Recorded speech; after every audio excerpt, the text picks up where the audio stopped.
सतगुरु की साजी निवाज जी, प्यारी साज संगत जी, प्यार और सत्कार से कहना धन निरंकार जी। सतगुरु माता जी का लाख लाख शुक्राना है, जिनकी कृपा से दासी आप जी के चरणों में विचार रखने जा रही है। सतगुरु ने एक और सुबह हमें बख्शी है। सतगुरु की कृपा से ही ये सुबह हमें देखने को मिल रही है। हर सुबह होती शुरू सतगुरु तुम्हारे नाम से, दिन गुजरता शाम होती सतगुरु तुम्हारे नाम से। हर समय हमें सतगुरु निरंकार का एहसास रहे, यही गुरसिक्खी है। सतगुरु माता सुदीक्षा जी महाराज ने हमें इंटरनेशनल समागम जो ऑस्ट्रेलिया का हुआ फ्राइडे को, उसमें भी यही समझाया कि जो गुरसिख के दैवी गुण होते हैं वह होते हैं प्रेम, नम्रता, विशालता, सहनशीलता, उदारता, परोपकार। ये हमें सतगुरु ने समझाया कि अगर ये गुण दैवी गुण हर गुरसिख में है तो वह सही मायनों में गुरसिख है। जीवन में गुरमत का होना सुनिश्चित करें। सत्संग जो है ये सतगुरु की पाठशाला है, जहाँ सुंदर जीवन का निर्माण होता है, जहाँ पर वैर नफरत सब मिट जाती है।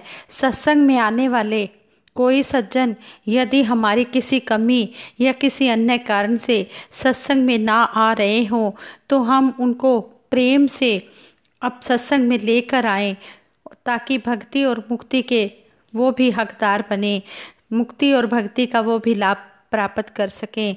सतगुरु बाबा जी भी हमें हर समय यही प्यार सिखाते रहे, यही कहते रहे कि इस प्यार के सागर में हमने डूबे रहना है।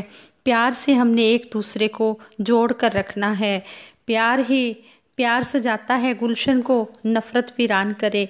प्यार से ही हम एक गुलदस्ते का रूप धारण कर सकते हैं। जैसे बगीचे में अलग अलग तरह के फूल लगे होते हैं, लेकिन वो सभी मिलजुल कर इकट्ठे रहते हैं। उनके मन में ये नहीं होता कि ये गेंदे का फूल है, ये गुलाब का है, नहीं, वो सभी मिलकर एक गुलदस्ते का रूप धारण कर लेते हैं और अलग अलग तरह के फूल इतने प्यारे लगते हैं। इसी तरह सतगुरु भी यही समझाते हैं कि सभी मानव एक गुलदस्ते का रूप धारण करके एक बगीचे में प्यार से सजे रहें। जब हम सत्संग करते हैं तो लगातार हमें भक्ति भरा जीवन जीने की प्रेरणाएं भी मिलती हैं। ऐसे दिव्य गुणों से युक्त होकर जीवन जीने के लिए हमें एहसास कराया जाता है। साथ संगत जी, सत्संग में आने से ही हमें सब कुछ पता लगता है। किस तरह से एक गुरसिख तभी गुरसिख कहलाता है यदि वह गुरमत को अपना लेता है। और गुरमत का भाव यही है कि जो गुरु की मत है कि एक ऊंची मत यह संतों महापुरुषों से ही मिलती है, क्योंकि इन्हीं की मत ऊंची होती है। गुरसिख की पदवी की यह पहचान नहीं कि जो पढ़ा लिखा है या उसको कोई विशेष जिम्मेदारी दे दी गई है या फिर कोई उसमें सामर्थ्य है। दुनियावी यह हरगिज एक गुरसिख होने का प्रमाण नहीं बनता। एक गुरमत है कि गुरु की मत तू ले अयाने। जो गुरु की मत को धारण कर लेते हैं वही वास्तव में सूझवान माने जाते हैं। बस हम हर समय सतगुरु से यही सीखते रहें कि किस तरह हमने संसार में उठना बैठना है, किस तरह हमें सतगुरु ही सिखाते हैं उठना बैठना, खाना पीना सब सिखाया मुर्शद ने। जिसनु पी के अमर हो गया जाम पिलाया मुर्शद ने। सच्चे पातशाह ने हमें समझाया है, चाहे कोई ब्रह्म ज्ञानी हो, चाहे कोई संसारी हो, कोई भी है, सबके अंदर हमने इस निरंकार का अंश देखते हुए सभी का आदर सत्कार करना है, सभी के साथ हमने प्यार रखना है। और हर समय हम सतगुरु माता जी का शुक्राना ही करते रहें।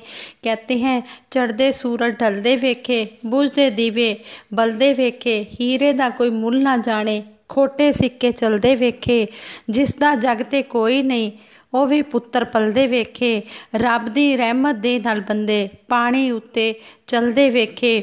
ਲੋਕੀ ਕਹਿੰਦੇ ਦਾਲ ਨਹੀਂ ਗਲਦੀ, ਮੈਂ ਤਾਂ ਪੱਥਰ ਗਲਦੇ ਵੇਖੇ। ਜਿਨ੍ਹਾਂ ਨੇ ਕਦਰ ਨਾ ਕੀਤੀ ਰੱਬ ਦੀ, ਖਾਲੀ ਹੱਥ ਉਹ ਮਲਦੇ ਵੇਖੇ। कई पैरा तो नंगे टुरदे, सिर ते लपण छावा, मैनू दाता सब कुछ दिता, क्यों ना शुक्र मनावा। सच्चे पातशाह ने हमें सब कुछ दिया है, इसलिए हम सच्चे पातशाह का शुक्राना करते हैं। पाइयां तेरे दारे आके, रहमता हजारा, दिन राती दाता तेरा शुक्र गुजारा। सच्चे पातशाह आप जी का तो जितना भी शुक्राना किया जाए उतना ही कम है। अब ये हमारी खुशी हमारी सोच पर निर्भर है कि हम शिकायत कर सकते हैं कि गुलाब की झाड़ियों में कांटे हैं, या खुश हो सकते हैं कि कांटों की झाड़ियों में गुलाब हैं।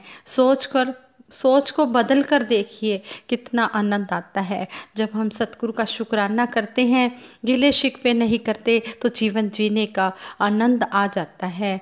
ऐसे दासी आप जी के चरणों में विचार रख रही है कि ये सतगुरु निरंकार, ये दीन दयाल होता है, ये सबके ऊपर रहम करता है, ये सारे ही संसार के लिए आया हुआ है। सतगुरु आंदा दुनिया उत्ते सारे ही संसार ले, सतगुरु आंदा दुनिया उत्ते केवल परोपकार ले। ये सारे संसार के लिए आया हुआ है, सारे संसार का उपकार करने के लिए आया हुआ है। ऐसे ही दासी स्वामी रामकृष्ण परमहंस जी की एक स्टोरी आप जी के चरणों में शेयर करने जा रही है। आप जी ये प्रवान करें। स्वामी रामकृष्ण परमहंस जी करक रोग से पीड़ित थे। उन्हें खांसी बहुत आती थी और वे खाना भी नहीं खा सकते थे। स्वामी विवेकानंद जी अपने गुरु जी की हालत से बहुत चिंतित थे। एक दिन की बात है, स्वामी रामकृष्ण परमहंस जी ने विवेकानंद जी को अपने पास बुलाया और बोले, नरेंद्र, तुझे वो दिन याद है जब तू अपने घर से मेरे पास मंदिर में आता था? तूने दो दिनों से कुछ भी नहीं खाया होता था, परंतु अपनी माँ से झूठ कह देता था कि तूने अपने मित्र के घर खाना खा लिया है, ताकि तेरी गरीब माँ थोड़े बहुत भोजन को तेरे छोटे भाई को परोस दे। नरेंद्र ने रोते रोते हाँ में सिर हिला दिया। स्वामी रामकृष्ण परमहंस जी फिर बोले, यहाँ मेरे पास मंदिर आता तो अपने चेहरे पर खुशी का मुखौटा पहन लेता, परंतु मैं फिर भी पहचान लेता कि तू भूखा है, और फिर तुझे अपने हाथों से लड्डू, पेड़े, माखन, मिश्री खिलाता था। नरेंद्र ने हाँ में गर्दन हिलाई। अब रामकृष्ण परमहंस फिर मुस्कुराए और फिर क्वेश्चन पूछा, कैसे जान लेता था मैं यह बात? कभी सोचा है तूने? नरेंद्र सिर उठाकर अपने गुरु जी को देखने लगे। आगे से उन्होंने कहा, गुरुजी ने कहा, मैं तेरी आंतरिक स्थिति को कैसे जान लेता था, बता मुझे। नरेंद्र ने कहा, क्योंकि आप अंतर्यामी हैं सतगुरु। रामकृष्ण परमहंस जी बोले, अंतर्यामी किसे कहते हैं? नरेंद्र ने कहा, जो सबके मन की बात जान जाते हैं उसे अंतर्यामी कहते हैं। तो परमहंस गुरुजी ने कहा, कोई अंदर की बात कब जान सकता है? तो नरेंद्र जी ने कहा, जब वह स्वयं अंदर में ही विराजमान हो। तो गुरुजी ने कहा, मैं तेरे अंदर भी बैठा हूँ ना? तो नरेंद्र ने कहा, जी बिल्कुल, आप मेरे दिल में समाये हुए हैं। तो आगे से गुरुजी ने कहा, तेरे भीतर मैं समाकर हर बात जान लेता हूँ, हर दुख दर्द पहचान लेता हूँ, तेरी भूख का एहसास कर लेता हूँ, तो क्या तेरी तृप्ति मुझ तक नहीं पहुँचती होगी? नरेंद्र ने कहा, तृप्ति? गुरुजी ने कहा, हाँ तृप्ति। जब तू भोजन करता है और तुझे तृप्ति होती है, क्या वो मुझे तृप्त नहीं करती होगी? अरे पगले, गुरु अंतर्यामी है, जगत का स्वामी है। वह अपने शिष्यों के अंदर बैठा सब कुछ देखता है। मैं एक नहीं हजारों मुखों से खाता हूँ। याद रखना, गुरु कोई बाहर स्थित एक देह भर नहीं है, वह तुम्हारे रोम रोम का वासी है, तुम्हें पूरी तरह आत्मसात कर चुका है। अगर कल को मेरी यह देह नहीं रही तब भी जीऊँगा, तेरे माध्यम से जीऊँगा, मैं तुझ में रहूँगा। शिष्य इन सब बातों से बेखबर होता है। वह अपनी उलझने गुरु के आगे कहता रहता है और भूल जाता है कि गुरु से कोई बात छिप सकती है। गुरु तो आखिर निरंकार का स्वरूप ही तो है। अपने सतगुरु पर भरोसा रखकर जिए। कहते हैं कि ये अंतर्यामी है, सतगुरु देह का नाम नहीं है, सतगुरु होता ज्ञान है। सतगुरु बाबा हरदेव सिंह जी महाराज ने संपूर्ण हरदेव वाणी के द्वारा भी हमें समझाया है कि सतगुरु देह का नाम नहीं है, सतगुरु होता ज्ञान है। सतगुरु को एक देह समझना भूल है, अज्ञान है। ये सतगुरु, ये तो ब्रह्म ज्ञान है, ये निरंकार है, ये सबके दिलों की जानता है, ये घट घट वासी है। ये अंतर्यामी है, इससे कुछ भी नहीं छुपा होता, इसको सब पता होता है। इसी तरह दासी एक और स्टोरी आप जी के चरणों में शेयर करने जा रही है। कहते हैं गांव के गवर्नमेंट स्कूल में संस्कृत की क्लास चल रही थी। गुरुजी दिवाली की छुट्टियों का काम बता रहे थे। तभी शायद किसी शरारती विद्यार्थी के पटाखे से स्कूल के स्टोर रूम में पड़ी दरी और कपड़ों में आग लग गई। देखते ही देखते आग बहुत तेज लग गई। आग ने भीषण भयानक रूप धारण कर लिया और वहां स्कूल में पड़ा हुआ फर्नीचर भी जलकर राख हो गया। सभी विद्यार्थी पास के घरों से हैंड पंपों से जो भी बर्तन हाथ में आया उसी में पानी भर भर कर आग बुझाने लगे। आग शांत होने के काफ़ी देर बाद स्टोर रूम में गए तो सभी विद्यार्थियों की नज़र स्टोर रूम के छज्जे पर जलकर कोयला बने पक्षी की तरफ गई। पक्षी की ऐसी हालत देखकर उन्होंने पक्षी को उड़कर अपनी जान बचाने के लिए प्रयास भी करवाया, लेकिन पक्षी ने उड़कर अपनी जान बचाने का प्रयास नहीं किया और वह अपनी इच्छा से ही आग में जलकर राख हो गया। सभी को यह देखकर बड़ी हैरानी हुई। एक विद्यार्थी ने उस जलकर कोयला बने पक्षी को जब धकेला तो उसके नीचे से 3 नवजात बच्चे दिखाई दिए। उस पक्षी के बच्चे दिखाई दिए जो बिल्कुल ठीक ठाक थे और चहक रहे थे।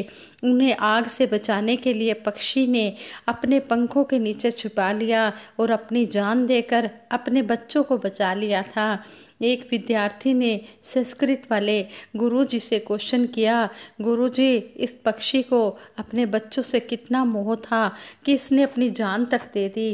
गुरुजी ने विचार कर सोच कर कहा, नहीं, यह मोह नहीं है, यह तो माँ की ममता है।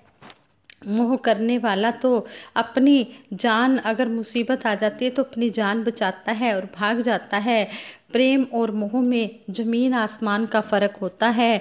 मोह में स्वार्थ छिपा होता है और प्रेम में त्याग होता है। भगवान ने माँ को प्रेम की मूर्ति बनाया है और इस दुनिया में माँ के प्रेम से बढ़कर कुछ भी नहीं है। माँ के उपकारों से हम कभी भी उपकृत नहीं हो सकते। ये तो दुनिया की माँ है। हमें सतगुरु माता जी मिले हैं जो हमारे जन्म, ये तो दुनिया की माँ है जो सिर्फ इसी लोक में ही रक्षा करती है, लेकिन हमें हमारी एक सतगुरु माता जी मिले हैं जो हमारे जन्म मरण के बंधनों को काट रहे हैं, जो हमारा ये लोक भी सुखी कर रहे हैं और हमारा परलोक भी सुहेला कर रहे हैं। ऐसी सतगुरु माता जी के चरणों में भी हम बार बार नमन करते हैं। सतगुरु माता जी के उपकारों को भी हम भुला नहीं सकते। कहते हैं इस दिल में हर घड़ी रहे चाहत हजूर की, दामन में भरते जाएं रहमत हजूर की। जो भी हजूर के मुखारबिन से वचन आ रहे हैं, हम उन वचनों को अपनी झोली में कर्म रूप में डालते चले जाएं। और इस माँ के उपकारों का तो हम कर्जा चुका ही नहीं सकते। इस माँ के तो हम पर बहुत एहसान है।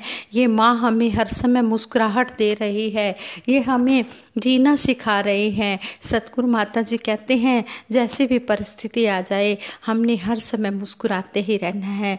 जिसके ऊपर ऐसे सतगुरु माता जी का हाथ हो उन्हें तो किसी भी प्रकार की कोई चिंता ही नहीं होती। हम तो सतगुरु माता जी की छाया में बैठे हैं, सतगुरु माता जी की गोद में बैठे हैं। हमें पता है हम बिल्कुल सुरक्षित हैं। और सतगुरु माता जी जिस तरह आप जी ने अपनी गोद में बिठाया है, अपने चरणों में हमें सहारा दिया है, इसी तरह अंतिम श्वास तक हमें अपने चरणों में सहारा देते रहना, अपनी गोद में बिठाए रखना। जैसी भी रजा हो तेरी राजी रहे माता, जोड़ा है तूने जो जुड़ा रहे नाता। जैसा भी आप जी हमसे चाहते हो सच्चे पातशाह हम आप जी की उम्मीदों पर खरे उतरें और हम आप जी के अच्छे बच्चे बन सकें। आप जी को हम पर नाज हो और जैसा भी आप समझा रहे हो आप जी की शिक्षाओं को हम कर्म रूप में ढालते चले जाएं। कहते हैं कि अगर हम इन बातों को अमल करेंगे तभी बात बन पाएगी। कहा भी है संपूर्ण अवतार वाणी में शहनशाह बाबा अवतार सिंह जी महाराज ने कहा है, जो गुरु आखे वो कुछ करना सेवक माना सीखिए। कि जैसे भी आदेश आते हैं उसी तरह से हम चल निकलते हैं। इसी को गुरसिक्खी कहते हैं। जैसे कहते हैं, जहाँ पर हमारी मन की अवस्था उजाला किए हुए मन में अपने आप को मिटाकर समर्पित करके हील हुज्जत चतुराइयों चालाकियों को एक तरफ करके चल पड़ते हैं और कहते भी हैं कि भोले भाव मिले रघुराई। बच्चे की तरह भोलापन यह गुरसिख की पहचान होती है। जहाँ गुरसिखों के गुणों का बयान है कि हृदय उनके विशाल होते हैं, तंग दिल नहीं होते। सतगुरु माता जी ने भी कहा है कि सतगुरु माता जी ने यही समझाया है कि गुरुमुखों के हृदय जो होते हैं वो विशाल होते हैं, तंग दिल नहीं होते, वो नैरो माइंड नहीं होते, वो ओपन माइंड होते हैं। अगर कोई कुछ कह भी लेता है तो वो उस बात की तरफ ध्यान ही नहीं देते। जो उन्हें बात अच्छी लगती है, ठीक लगती है, उसको ग्रहण कर लेती हैं, और जो बात ठीक नहीं होती उसकी तरफ ध्यान ही नहीं देते। कहते हैं कि जो नैरो माइंड होते हैं उनका एग्जाम्पल इस तरह दिया कि जैसे गमले में पौधा लगाते हैं तो गमले की चारदीवारी में रहता है, वह पौधा थोड़ा सा बढ़ेगा, गमले में लगा हुआ पौधा 10-20 को छाया नहीं दे सकता। लेकिन उसी पौधे को अगर खुली ज़मीन में लगा दें तो फिर देखो कैसे उसकी जड़ें शाखाएं कितना फैलाव करती हैं, कितनों कितनों को वो छाया देती हैं।